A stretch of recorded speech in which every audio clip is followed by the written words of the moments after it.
Shiv Sena UBT chief Uddhav Thackeray criticized the arrest of Sonam Wangchuk, saying fighting for rights is now called sedition. Speaking at the Dussehra rally, he asked why Prime Minister Modi's meeting with Nawaz Sharif was not treated the same. Thackeray praised Wangchuk's work, including solar tents for soldiers and ice stupa technology. He said Wangchuk is a patriot, not a traitor. Wangchuk's wife has filed a habeas corpus plea in the Supreme Court, claiming his detention is illegal and demanding his immediate release.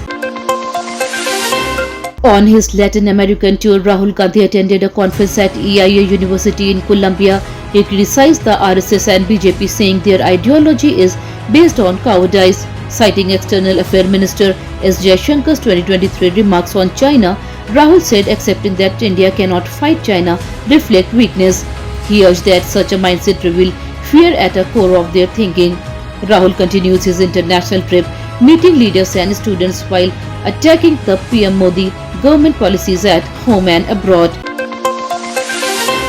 In Sambhal, official demolition illegally built marriage hall on pond land. The demolition drive lasted 4 hours with 4 bulldozers in action. While the marriage hall was pulled down, its gate was spared. Seeing the bulldozers, local asked for 4 days time to remove a nearby mosque themselves. The DM Rajendra Bensia's permission, people voluntarily began demolishing the mosque. The unusual move drew attention as residents prefer to act on their own before official action could extend to the religious structure. Delhi police arrested 3 close women aides of Swami Chaitanyananda Saraswati, also known as Parth Sarthi, accused of sexually exploiting students. During interrogation, the women admitted they pressured students on his instructions. The case against Chaitanyananda involved serious allegation of abuse inside his ashram. Police say the investigation is expanding with more victims expected to record statements.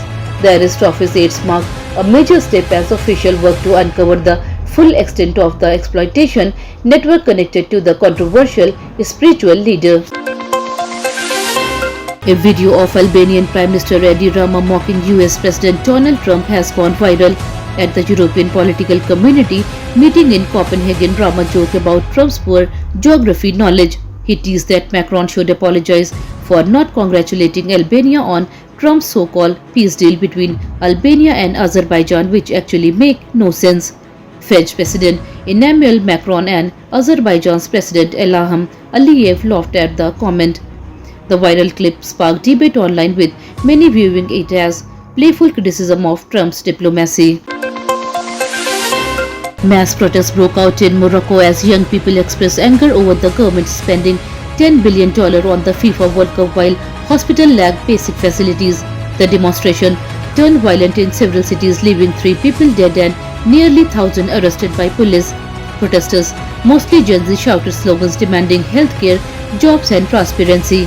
Social media viral videos showed clashes with security forces and tear gas used to disperse crowd. Analysts say the unrest reflects rising frustration among youth over priorities and poor living conditions.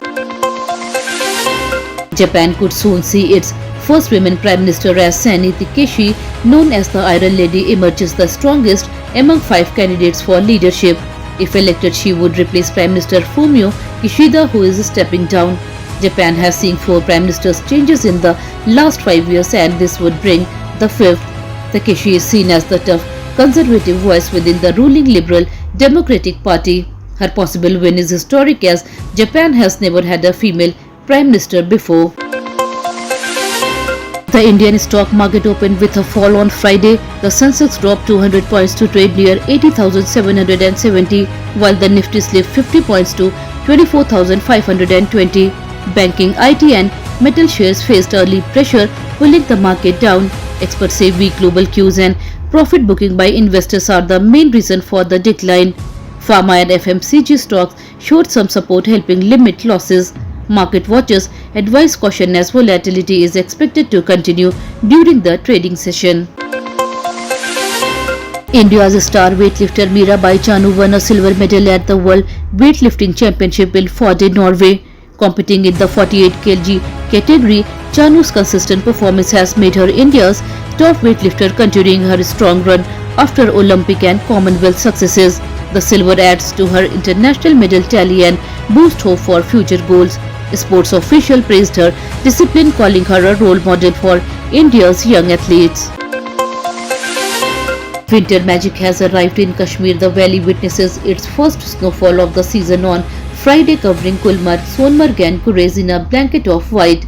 Snow-capped peaks and chilly winds brought joy to tourists and locals, signaling the official start of winter. In the plains including Srinagar, light rainfall, cool temperature. Further, hoteliers are hopeful of a tourism boom as visitors rush to enjoy the snowy landscape. Experts add that the snowfall is vital, feeding rivers and securing water reserve for summer agriculture. That's all for today's bulletin. We'll be back with more update next time. Until then, this is Tamanna Rizvi signing off. Have a good day.